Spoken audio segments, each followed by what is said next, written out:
Here we go. All right. Here we are. This is the day I've been waiting for. This is the day dedicated to all the superheroes that make bad body work look good for the last 100 years. Painter. This is the painter. Huh. This is my home space. I'm feeling pretty comfortable here. No one cares. Right? You care. No, I don't. You care. All right, we have a jam-packed day for you, and everything that we're covering today is going to focus on the painter and the refinishing process through your shop. So there's this morning's episode, which we're going to get to the painter's role in blueprinting, which is often overlooked, especially in a lot of the training that's out there. Then we're going to kick into color mix, match, everything you need to know about what your mixing room should have, the selections, your personal protection. And then we're going to fall into this afternoon to the refinishing process, where we're actually going to paint that bumper on that Toyota that we blueprinted back on Monday. Your cycle time's terrible. Well, it's only 3 days to put a bumper on a car. I know. I keep getting little phone calls asking when they can take a customer out of the rental car, but I told them somewhere around Christmas. The vehicle should probably. Yeah, but we're getting paid $20,000 to put that bumper cover on the car. Yeah, so we're just going to take our time. Real quick, and what I wanted to open with this morning. So Daniel, you run our 20 group, so our 20 group for our painters. Yep. And we are having some fantastic conversations going on in that group. And a lot of surprise aha moments. I think a lot of people thought when we opened a 20 group for painters, they went, well, what possibly could be learned there, right? And now everybody's flocking to your group. They're leaving mine. Hey, I'm sorry. So I'll take. And then we can try to change it. And then how long did you spend on the call? We're like, is he done yet? Is he done yet? It was only 2 hours. Yeah. But we have some guys that like to ask questions. That's what it's about, right? Right. Well, it's that whole new roller thing that he has to roll paint on, and it dries in 3 minutes, and you don't have to buff it. Well, we are going to unveil a brand new roller product from Sada. No, I'm just kidding. I'm still waiting for Sada to come out with the gun that sprays where you want it to. So I don't have to mask off cars anymore. It's directional paint flow. No so you just masking. spray. No, just I spray like this. It goes inside the booth and just goes to wherever I need Right. to. I don't have to mask anything off. That's so German it's easy. engineering. You don't have to wear Yes. a respirator either. Yeah, you don't have to wear a respirator or nothing. Yeah. So let's talk about We'll get on that. We're working on it. specifically, and we're going to go back to our Toyota, which we're going to wrap up today. So in the blueprinting process Monday, we talked about how we were going to need, before we could wrap up this estimate and wrap up our repair plan, that we had to go meet with our painter. Yep. Well, because we're going to find out if we're going to blend onto the fenders. And I mean, obviously the hood's self-standing because the headlights and the grille block it out. So we wouldn't have to blend or even consider blending the hood. But blending the two fenders on that color may, and it does match up pretty well. The bumper cover does match up pretty well to it. So do we need to blend into the fenders? Do we not? And that brought up a whole bunch of other stuff with aiming headlights and some clips that were one-time use, or the moldings were one-time use. So that was an issue. Took the job from being a relatively simple, easy, small job to something that got much bigger very quickly. Yeah, it went from $10,000 to maybe $20,000. Yeah. I am right interested in estimate. hearing, after painting all these hot rods for all this time, Casey can put his body shop hat back on and start thinking about blending as he works to be our painter today. This is going to be the newest thing you painted in a long time. When's the last time you touched a plastic bumper cover? Probably the last time we made a video. Well, he figures this way. I'm just going to paint the whole car candy, and it'll match. There's no problem because it's another color to begin with. Well, one of the things we're also running into in the real world is, let's just say you got a dent in the door, and it's a tri-coat.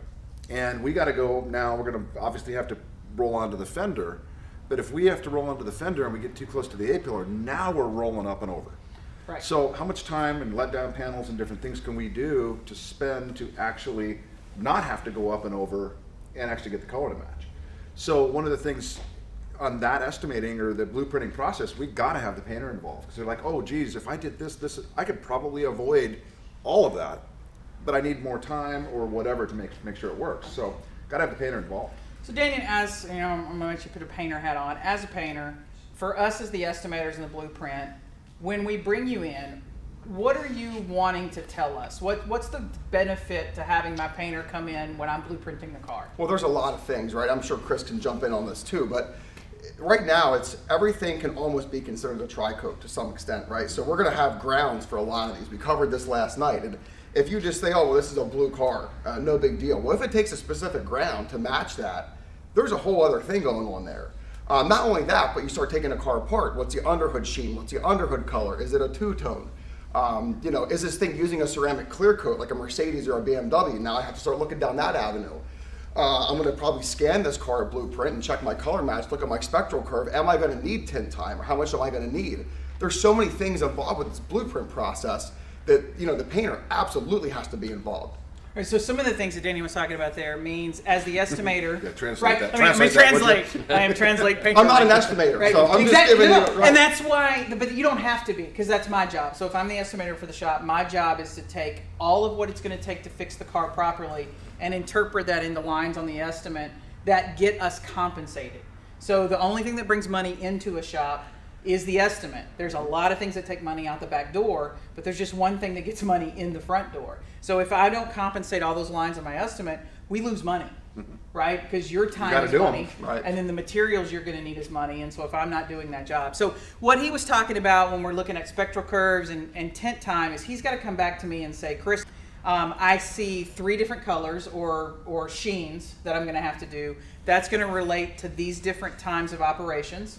Larry, that's when you've been doing a lot lately in your estimating class, teaching people that that's multiple mask, right? So that's, I may have a couple different car covers. I may have a couple of different masking operations. So the paint times on the estimate that come in the estimating system, so the 2.4 to paint this bumper cover includes painting that bumper cover one time, or it includes painting that fender one time. It doesn't include all this other stuff I got to do. Well, the application of the paint is probably one of the more easier parts, you know. And I've joked before, the application of the paint I could almost teach a monkey to do, you know, with regular standard colors. The problem You is notice that Casey is looking at you. here's the issue. I'm not talking candy, but you know that's a fairly simple thing. You get the pressure right, and that's it's not a lot of big thing, especially when you're blending. The bigger issue is the preparation beforehand and the color mix and match and spray out cards that can take 5, 6, 7, and some of these variants. You have 12, 14 variants on certain colors. You have one variant, we have a problem, because you're never going to match it. You know, you got 12 variants, at least I can pick 3 that are close that I can come up with, and then you see color mix and match, or I hate the word color tint, because you don't want to make a new variant. You know, you go with the variances that you have, and you know, they put 0.5 for that. And you could easily spend 2 hours, 3 hours making spray out cards and mixing and matching, get the color, you know, color hit the right way, and then you could paint this another car in the same color from the same manufacturer, same year, paint it the next day, and go, oh well, I just mixed this yesterday. Oh wait, it doesn't match that well. I may have to play around with a different variant because it was built, I don't know, 3 months later, and the paint company that that they bought the paint from made a different batch, and you know, you see 0.5 on this, and then the painters in the booth, you know, the next 2 days. Next 2 days Right. trying to match the color or something. That's where this real issue comes from. That's why I need to talk to my painter to Yeah. find out how bad is this color? Oh, this is a nightmare. You know, this is going to take me a while, so I need to adjust my estimate that way versus a silver Mercedes-Benz. And be like, what are you kidding me? I can mix that blindfolded. Right. You know. Well, the other thing, just real quick, that you want to think about too is some of these complex colors, 46G, 46V. Certain paint manufacturers have a really involved process for this, where you're spraying a sealer, getting a base, You know clearing what it, I was about to sanding ask, it. Is Chris. that what you're going to ask him? Yeah, so Chris made a fantastic, some of you may recognize him, Chris made a fantastic video series before he joined SADA, when he was at a paint company, on the preps for these and what we were doing for some of these colors, and I learned a lot from that video series. But can you talk a little bit about now how panel prep has changed because of color?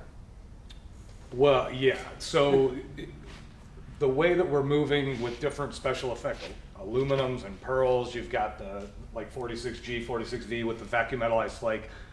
They're now telegraphing prep where if you're not prepping to finer grits, going extremely fine, even beyond where we normally were. If we didn't want to seal, we'd finish in 400 or 600. Now we're getting all the way down to 1,500, 2,000, 3,000 before we're applying some special effect base coats.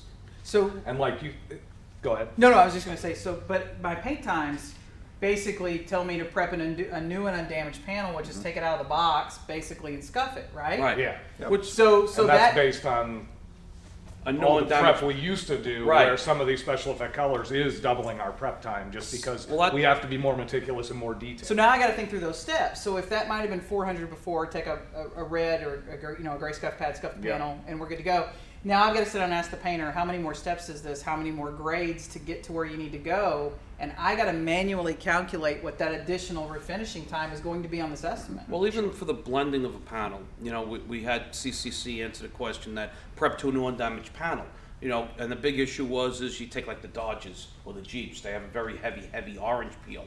And, you know, you really got to make sure you smooth out the panel, you know, properly so that the paint adheres correctly versus a car that doesn't have as much orange peel to it. So there's additional steps that are needed, and they said that's not an included operation. We're still trying to work with the DEG on the other estimating systems.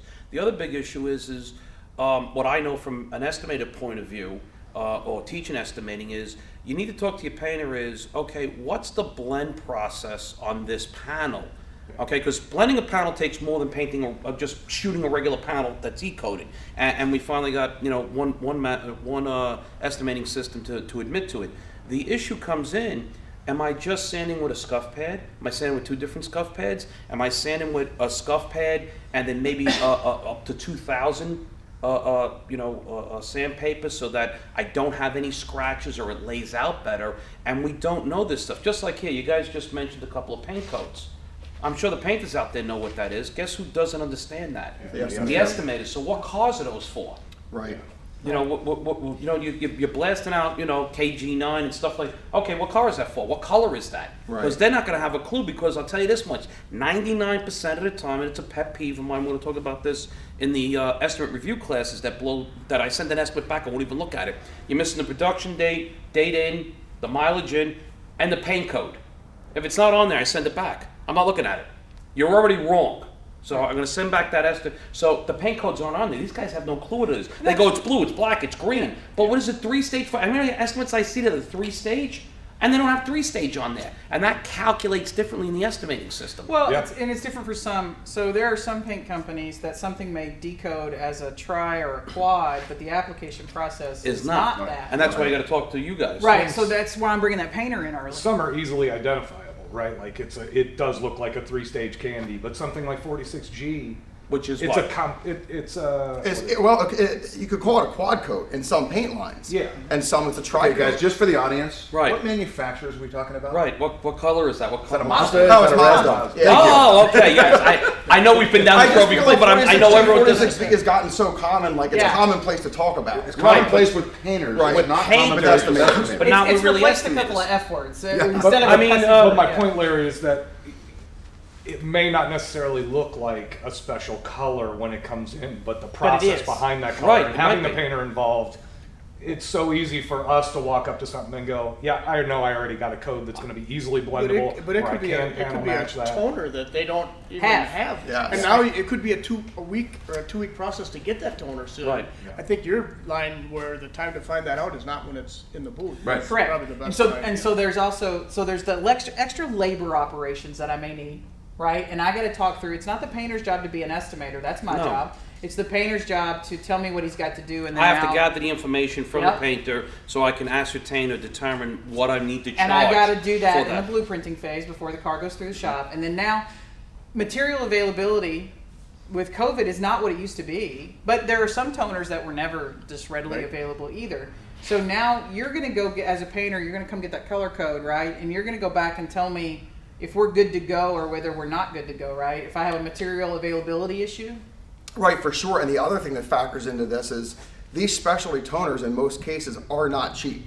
So you're making the spray out card, you're making this letdown panel on Mazda 46V. It's a costly spray out. It's not $5. I mean, you're talking about a die load that is extremely costly. And not only that, but the time to do this quad coat letdown is extensive. Right. That's. I think every time I pull that trigger, it's $20, $40. You know, as I'm going through that. Now, some other things that we have to think about from the painter's perspective that the estimator may not be thinking of is mills. So, what's the thickness? And you know, the painter's got to come up there with a paint gauge and tell me where we're at. Specifically, if we're looking at blending, do I have the ability to blend on that panel and not exceed, you know, a manufacturer's either 19 mil requirement or whatever that is, Whatever it and is, I need the painter to help me with that. Well, a really good thing that we did, I think maybe 2 or 3 C20 refinishes back, was teaching guys how to understand their mill rates, right? So you should have spray out cards in your shop, one of sealer, one of base coat, one with base coat and sealer, everything broken down. So I know that when I apply this paint with this proper gun, this is the mill rate I'm going to get. So in the event you get a Cadillac CT6 in, and you know where your parameters are for refinishing this cover, okay, I have documentation on what this clear does, what this base coat does. So I know where my mills are going to fall if I have to repaint something that's on the edge every time. Right. Hey, I think there's a lot of us that we used to think that the simplest thing in the shop was the paint, right? If I could get the quarter welded on, if I could get the rivets right, if I could get, the rest of that. Once I We kicked can it get to it paint, straight. woo! Smooth sailing over there. right? And there's so much more involved in the refinishing process that as an estimator, if I don't think about that, I'm costing the shop a lot of money. I mean, Yeah. Casey, just out of the top of your head, what do some of these toners run? Well, that's a tough question because you can have a $90 toner, you can have a $1,500 toner. I mean, it's that extreme, and it really depends on the refinement process and what that toner is. I mean, some of these, just back to 46V again, that red dye is not cheap by any means. You can be $800 for a bottle of that. Right. And is there such a thing as a simple color anymore? I mean, or is it? I mean, is white and black? I mean, No. there's nothing. No, because the only way the OEMs differentiate themselves from each other is by doing something different, something flashy, something catchy that sells to the customer. So that the bland colors or just your rubber stamp production colors don't really exist like they used to. There's nothing out of the can anymore, and I've had conversations with estimators and painters before about that, and then you see an incorrect color painted on there that I just took the black and just poured it out of the can and just sprayed it. It's like, okay, well that's brown black and this is just blue black and blue black, and it just doesn't match. There's 3 black shirts. Yeah. Well, you're right. And you have then you have the issue with blending and stuff like that. It's like, you got to reduce enough of the clear so when you do paint over the top of it, it's somewhat undetectable if someone goes around with a paint mill gauge to see what the mill thickness is. Because if it's a standard from the factory it's 4.7 to 5.2 mils, and now all of a sudden I've got 5, 5.2, 5.3, 4.7, 11.7. Oh, hang on a second. Yeah. This panel was Oh, wait, blended. wrong call. We have an issue here. So that's another important thing, and I have it on every one of my estimates. I know you've been in a few of the 20 groups, and like my second thing to do after OEM repair information charge is to do a mill thickness check around the car. One, it protects you because was it repaired already? If it was repaired already, maybe it's incorrect, maybe it's correct. But what areas were painted? And if I'm at 11 mils or 12 mils on a panel, and I'm gonna have to paint on top of that panel, I gotta make sure my painter and my prep guys know they have to reduce enough of that material, because if I go to 14, 15 mils and my paint delaminates and I call you up and say, hey, Daniel, I got this paint here from such and such a company, and they, it started delaminating, it started doing this, and you come in there and you put your mill thickness gauge in there and go, there's 26 mils on here, they're not gonna guarantee it, you left too much paint on there. And sanding a panel down to reduce mill thickness for a blend or something like that is a much more surgical procedure Yes. than just grabbing a DA. And Well, doing it's that. like I've said to people before in classes. I said, look, it's great to have your kid come in on the weekend or something like that. And you run a paint shop, and listen, I'm sure you'd let a friend or a kid, your son or something like that, come in and sand a panel that you're fully painting. He can't screw it up, but you're never going to let him touch a blend panel, because if he sands that edge too much, now I got to paint that whole panel. It's not, so you want to have your 14, 15-year-old kid and his friends come in. It's like, oh, I'm doing a restoration on this car, Yeah. and it's all it's all primer. Just, scuff the primer and stuff, and you Casey can won't even let us screw. use his bathroom. He's just like, you guys got to get out of it, right? I got work to do. I got stuff. But you're not letting anybody touch a blend panel. Yeah. Or an eco panel. You can sand that almost any way you want. I got to still got to put sealer over it. But a blend panel takes that much more care and Yeah. time. And especially, like you said before, with all the different metallics and the prism effect that they want out of these things nowadays. Now what do we do?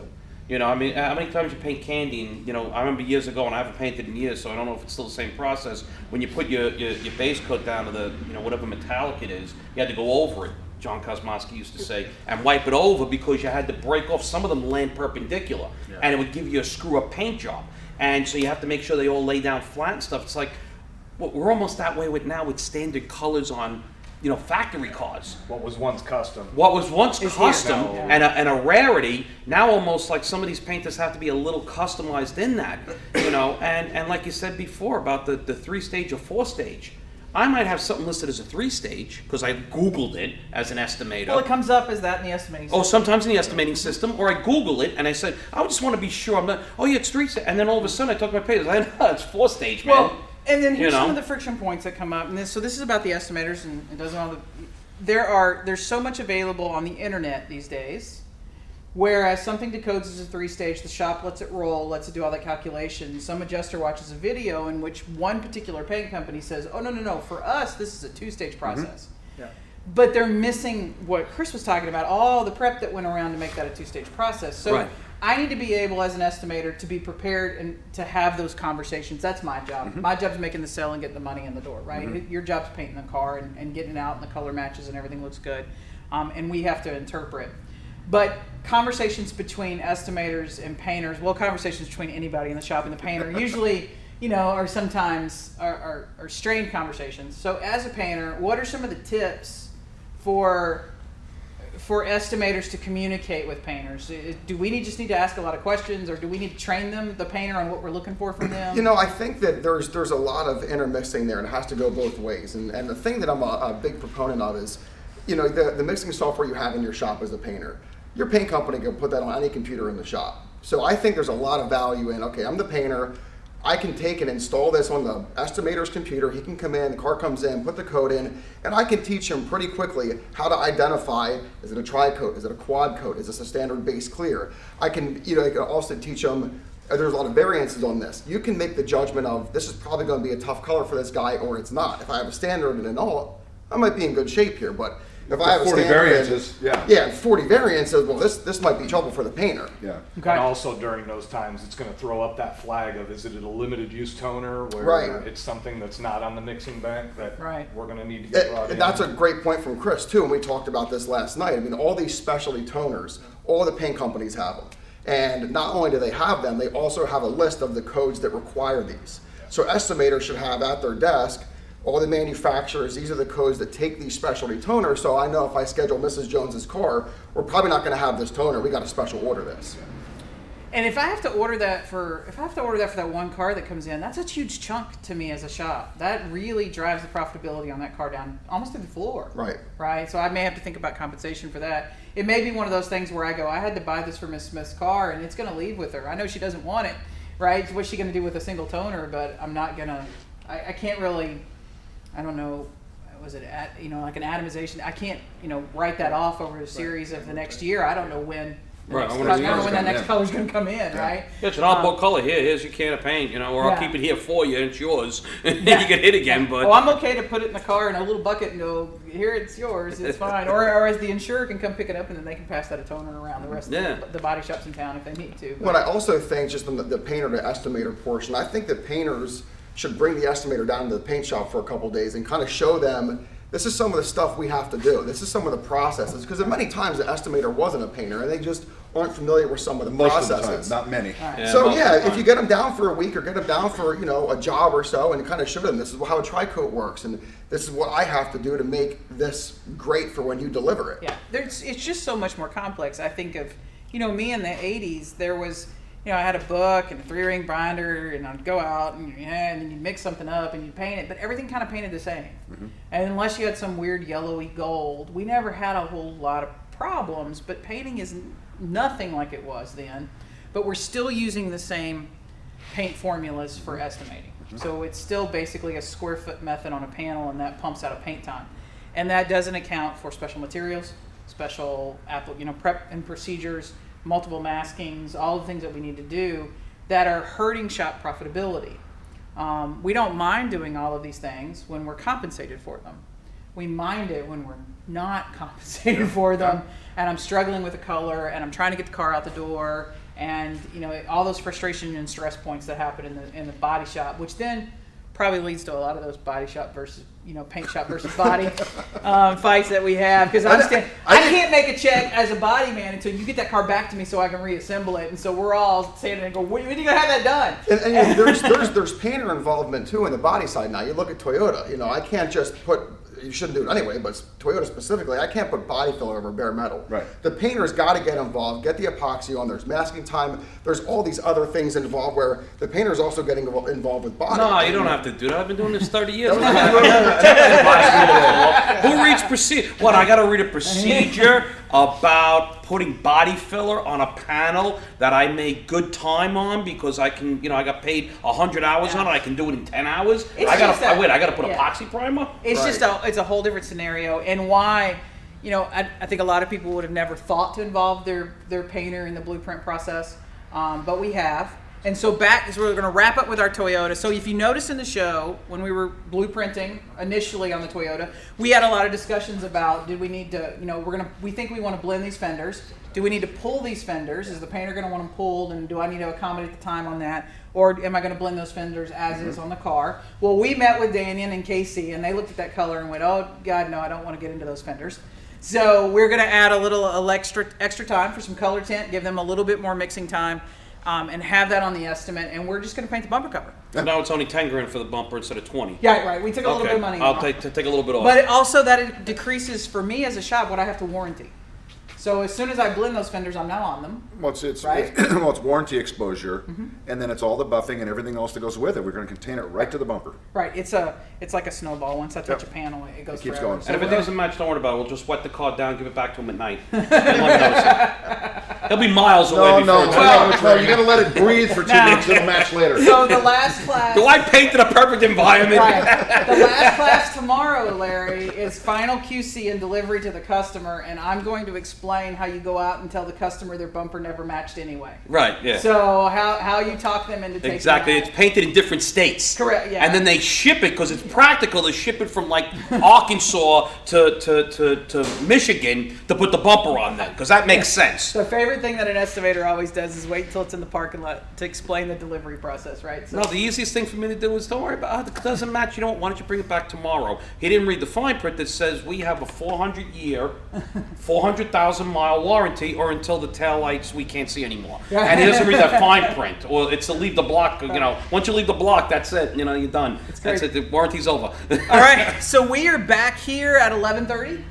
For what? And so at 11:30, we're stepping off for the day. And I want Daniel- to get drunk and Daniel, smoke no, cigars. no. Daniel and Casey are going to be taking over with the SADA guys and taking us through color mix match application. We're going to start that at 11:30. At 2:30, while they're working in the background, our jobber, so NCS, National Coating and Supplies, has flown in and to have a little bit of a conversation about the role the jobber plays in all of this and what your jobber should be doing working with you. We're going to talk about material management so that hopefully you don't have those, oh crap, it's already in repair process and I don't have something I need moments, and then we'll come back to you back. What, you want to forward. pre-plan Right. stuff? We're gonna plan some stuff, so that's gonna be amazing. So we will see you all back at 11:30 live, and we are simulcasting across SADA and BASF and NCS and our social media channels. So there's a lot of different ways that you can watch the show. So we will see you at 11:30. Thanks.